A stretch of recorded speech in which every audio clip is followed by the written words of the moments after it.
దీన్ని pilot village గా తీసుకోవడం జరిగింది.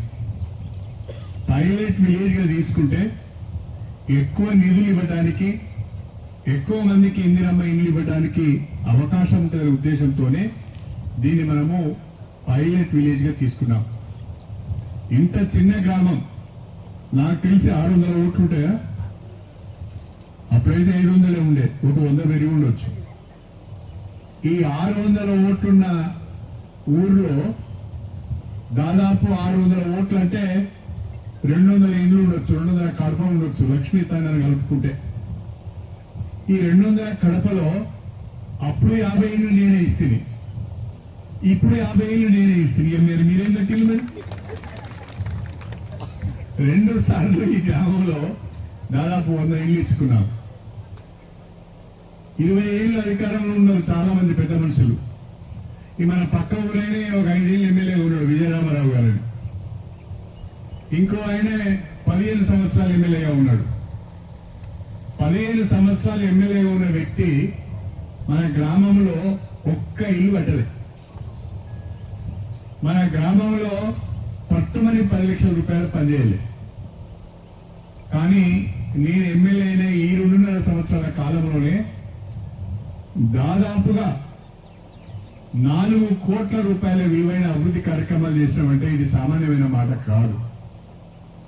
దీన్ని గ్రామ ప్రజలు గమనించాలని చెప్పి నేను కోరుతున్నా. పని చేసేవాడు ఎవడు, పని చేయని వారు ఎవరు? అధికారం ఇస్తే స్వార్థం కొరకు వాడుకునే వాళ్ళు ఎవరు? అధికారం ఇస్తే ప్రజల కొరకు పనిచేసే వాళ్ళు ఎవరో మీరు ఆలోచించాలని చెప్పి నేను కోరుతున్నా. పని చేసేవానికి ఓటేస్తే, పని చేసేవాడిని గెలిపించుకుంటే మనం బాగుపడతాం, మన గ్రామం బాగుపడుతుంది. తాగి తిని ఎగిరి దురికడానికి ఓటేస్తే 7 నెలలకి అన్నే ఉంటుంది, ఎక్కడేసిన గొంగలి అక్కడే ఉంటుంది. కాబట్టి ప్రజలు కూడా ఆలోచించుకోవాలి, ఏ పార్టీకి ఓటేయాలి, ఏ వ్యక్తికి ఓటేయాలి, ఏ పార్టీ ద్వారా మనకు లాభం జరుగుతుంది, ఏ వ్యక్తి ద్వారా లాభం జరుగుతుంది, మన సమస్యలు పరిష్కారం అవుతుంది, మన గ్రామం అభివృద్ధి జరుగుతుందో తెలుసుకొని ఓటేయాలని చెప్పి నేను మీ అందరికీ కోరుతున్నాను. ఇవాళ నేను మొట్టమొదటిసారిగా ఈ గ్రామానికి వచ్చినప్పుడు ఐకేపీ ద్వారా ధాన్యం కొనుగోలు కేంద్రాన్ని ప్రారంభించడానికి వచ్చాను. నేను వచ్చినప్పుడు మహిళా సంఘాలందరూ కూడా నన్ను అడిగారు, మా గ్రామంలో ఇల్లు లేవు, మా గ్రామంలో మా కమ్యూనిటీ హాల్ లేదు, మా గ్రామంలో సరైన వసతులు లేవు, పట్టించుకునే వాళ్ళు లేరు అంటే, సరే లేదమ్మా నేను మాట్లాడతాను, నేను చేస్తాను అంటే చాలా మంది మాట్లాడిండు. ఇంతకుముందు నేను కూడా చాలా ముచ్చట్లు చెప్పిండు.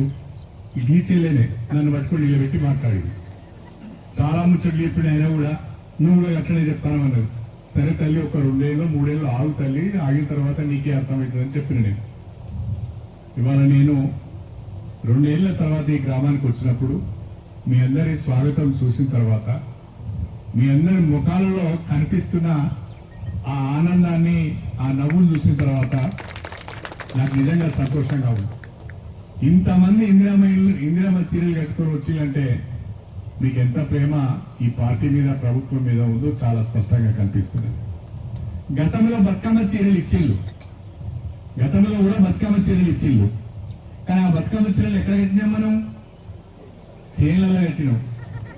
ఎందుకు కట్టినాం? చేనులలో పిట్టను కొట్టడానికి, లేకుంటే పంటను తినడానికి వచ్చే జంతువులను బెదరగొట్టడానికి ఆ బతుకమ్మ చీరలు తీసుకుపోయి చేనులలో కట్టినాం.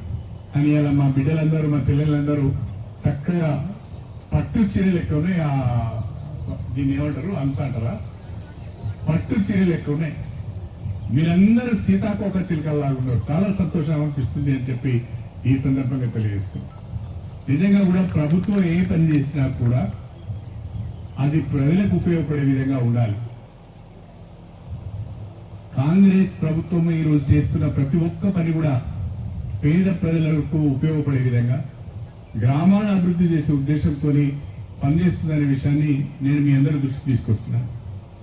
దేశంలో ఎక్కడ లేని విధంగా పోయిన సంవత్సరము మన తెలంగాణ రాష్ట్రంలో దాదాపు 22,500 కోట్ల రూపాయలు ఖర్చు పెట్టి 4,50,000 ఇందిరమ్మ ఇళ్లకు నిర్మాణం చేపట్టారు.